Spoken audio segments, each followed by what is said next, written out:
ভারতের বিএসএফ এর প্রত্যক্ষ মদদেই কিন্তু তারা বাংলাদেশ সীমান্তে ঢুকে গেছে এবং বাংলাদেশ দখল করে নেওয়ার চেষ্টা করছে।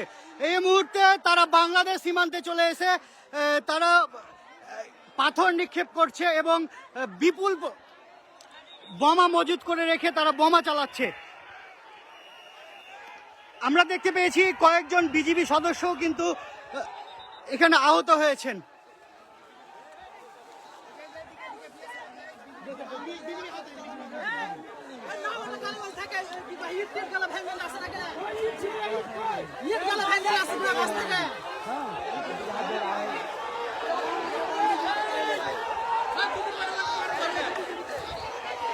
আমরা একটু আগে দেখেছি যে বিএসএফ এর মদদেই তারা এখানে হাত বোমা চার্জ করেছে এবং বেশ কয়েকটি হাত বোমা চার্জ করেছে। বিএসএফ এর পাশে দাঁড়িয়েই তারা ইট চালাচ্ছে, কিন্তু তারা কোনো প্রকারেও কিন্তু কর্ণপাত করছে না এবং নিষেধ করছে না। তারা আসলে তাদের দেশের নাগরিকদেরকে সুড়সুড়ি দিচ্ছে এক কথায় বাংলাদেশের সাথে পায়ে পা বাঁধিয়ে ঝগড়া করার জন্য। এখন এই মুহূর্তে যারা ওই জায়গাতে যারা ভারতে রয়েছে তারা বাংলাদেশের সীমান্তে রয়েছে এবং এই যে দেখেন তারা কিভাবে ইট চালাচ্ছে বাংলাদেশের ভিতরে ঢুকে।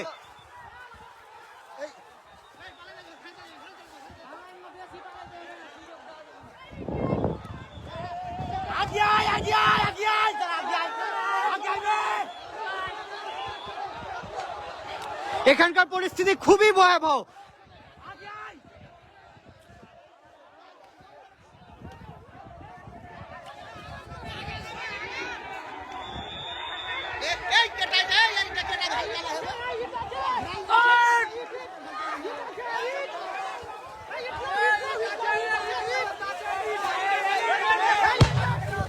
এই যে দেখুন আরো একটি বোমার আঘাতে বাংলাদেশকে তারা ক্ষত বিক্ষত করে দিচ্ছে। আসলে বাংলাদেশকে তারা দখল করে নিতে চায়, কিন্তু এখানে বিজিবি যেভাবে ভারতের নাগরিকদেরকে প্রত্যক্ষভাবে সাই দিচ্ছে, কিন্তু বিজিবি আসলে বাংলাদেশের নাগরিককে বাধা দিচ্ছে। এই যে দেখুন বাংলাদেশের অভ্যন্তরে তারা বোমা ফুটাচ্ছে, মুহুর্মুহুর বোমা ফুটাচ্ছে। কার্যত বাংলাদেশের বিজেপি এখানে সীমান্তে এত বোমা ফুটছে, কি করছে তারা?